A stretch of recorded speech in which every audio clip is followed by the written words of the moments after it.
In this video, I'm going to show you how to buy and sell stocks on Interactive Brokers. Now, currently, I'm on IBKR desktop over here, but this is going to work inside all the platforms from Interactive Brokers, like mobile or desktop or whatever you're using. And mind you, I am not a financial advisor. I'm just going to show you how to actually click buttons, find it, and how to physically do it, okay? Make sure you do your own research on whatever you want to invest in before you actually take any action. Now, I'm going to go to the top left and I'm going to click on search. And here I'm just going to type in a random stock, for example, Tesla, okay?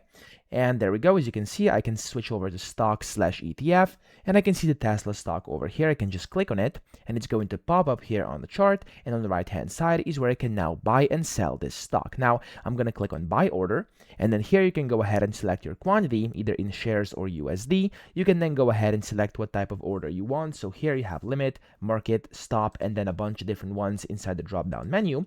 Then if you've selected any of the limit orders, you can go ahead and set the limit price over here, and then also select time in force. If you want to add a stop loss or take profit, you can go ahead and click on the attach orders over here, and it's going to do just that. You can go ahead and set your profit taker and then the stop loss as well. Now you can preview the order, you can save it, or you can go to advanced over here, which will allow you for more advanced order configuration. So if you're into that, go ahead and do that. Of course, it's completely up to you.